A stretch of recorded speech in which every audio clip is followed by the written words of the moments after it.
Hey guys, this is Down Phoenix. Thank you for checking out the Mega Man 2 Let's Play. To introduce, I am a big fan of the Mega Man franchise, and I want to show you guys how to easily beat Mega Man 2, and I want to make sure you guys have a good time watching this too.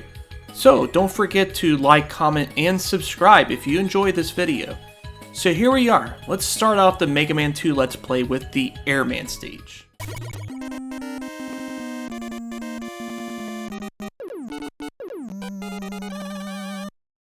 Okay, so here we are at the Airman stage. Now, the great thing about Mega Man 2 is you can choose whatever path you want. You can choose whatever order you want for those first 8 stages of the game. And it gives you a lot of freedom that a lot of games from the NES era did not have.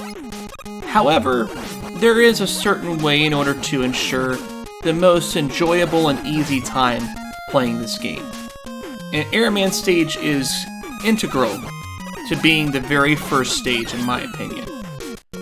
There's a couple different reasons, of course. 1, the stage is really short. 2, it's easy. It doesn't have a lot of challenging enemies. There is some, platforming, of course, as you see here. There's some pitfalls, but they're all very easy to avoid, typically. The main thing you need to keep in mind with the stage is if you get hit, like if you know you're going to get hit, try not to stand at the edge of a platform because you may fall.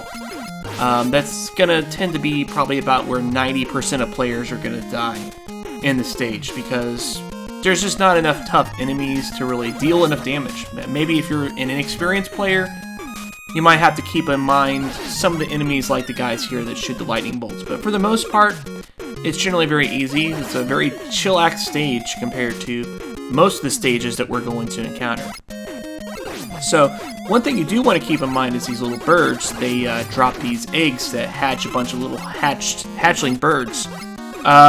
They can be pretty tricky to deal with. It's generally best to just shoot the egg in the air before it pops so that you can just kill it off. But it does offer you a great opportunity to grind in case you happen to take any damage. So in those situations, it might be a good idea to let it bust. Now, this can be a very tricky part, and if you're trying to play a no-hitter Mega Man, you have to do it just right. Unfortunately, I didn't, so it's best to just tank the hit there and then move on. One great thing about this game is if you do happen to take damage, you do have about roughly 2 seconds of invulnerability. And don't forget to jump. I cannot stress this enough. I needed to jump there. I did not press the button. It doesn't matter how seasoned of a player you are at games like this, you still have to be careful to keep in mind details like that. As you saw there, I did kind of go forward a little bit, but I didn't do it with good timing. But I still tanked the hit and just move on because these enemies do barely any damage. Like I said, this is a really great stage to start off with, and part of the reason is that the enemies do hardly any damage in this stage.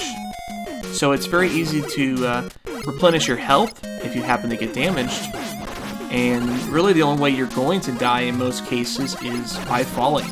Just be careful with the platforming. This segment can be a little bit tricky because of the guy that can push you, but the great thing about that is you can technically glitch the game out to make him disappear like I made him do before, so very easy to handle. And matter of fact, you're probably just going to accidentally do it. Most players are just going to accidentally glitch the guy. Okay, and so here we are now at the Airman boss doors. Airman is a very easy boss to kill. For one, he is weak to the Mega Buster. It doesn't mean that's the absolute best weapon to use against him, it's actually Woodman's weapon. But this weapon does exceptionally well against him, and you can generally just tank the shots. But if you are going for no-hitter, you have to watch out for the inertia that comes from his tornadoes because it pushes you back constantly, and therefore you have to be careful with your jump timing. At the end of the stage, of course, we get equipped with the Air Shooter. What a great name for a weapon. Now, this is one of the 3 stages where you get one of the special items, which is another really good reason to play this stage. because you get item 2, which is the most useful of the 3 items. So there's really very few reasons that you should play anything other than Airman Stage first, unless you're already a seasoned Mega Man player. So, let's move on to the next stage. If you're wondering what it is, it's Crashman Stage. And if you want to play at home, here is the password for where we're at so far. So we'll see you in the next part, but till then, Down Phoenix out. Thank you for tuning in to my first part of the Mega Man 2 Let's Play. If you have any Mega Man tips you'd like to share for Airman Stage or for any stage in general, just leave a comment below.